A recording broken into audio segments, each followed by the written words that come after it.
Z nami Sara iz Zavarovalnice Triglav, finalistka 10. generacije MČEM Young Professionals. Sara, živjo. Živjo.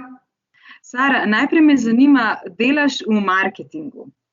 Kaj te pri tvojem delu najbolj žene? Kaj je tvoj grit, moč in vztrajnost, ki te premika naprej? Zdi se mi, da vedno iščem nove poti, kako biti inovativen in predvsem mlajši generaciji zanimiv, ker to je v zavarovalništvu v dokaj togem poslu, kot marsikdo reče, kar vsakodnevni izziv.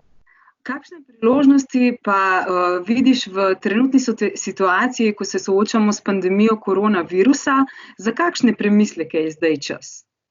Tukaj bi lahko govorila ali iz privatnega ali pa iz profesionalnega vidika. Če grem bolj na privatno raven, se mi zdi, da je čas za medsebojne odnose, zato da sami sebe vprašamo, kaj je pravzaprav pomembno, da najdemo zadovoljstvo in srečo spet v majhnih stvareh, v okolici, v kateri živimo.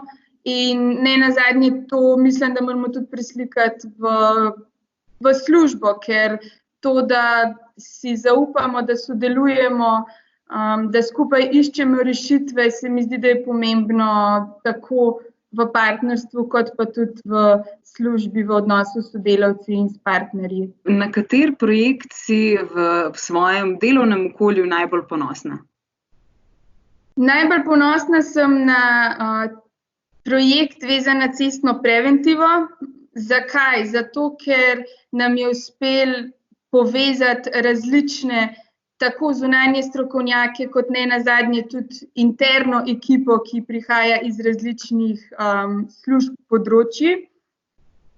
To je ena stvar. Druga stvar, na katero sem pa ponosna, vezano na ta projekt, je pa to, da smo res z različnimi akcijami dosegli različne ciljne skupine in tudi dali marsikomu možnost, da je sprobal stvari, ki jih drugače ne bi mogel. Lahko bi rekla, da je najljubši citat izhaja iz poljskega jezika in sicer varto mieć marzenia i dočekać ich spełnienia. Ta citat pomeni to, da je pomembno imeti svoje sanje in v bistvu tudi delati zato, da jih enkrat uresničiš. S katero vrednoto pa deluješ sama v poslovnem svetu? Odgovornost.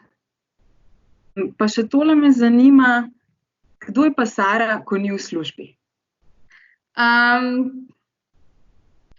Sara je nasmejana, pozitivna punca, ki je hkrati tudi mama in žena, ki vedno išče nekaj novega, se ne zadovolji kar z vsako stvarjo, predvsem pa pozitivno vsak dan gleda na življenje.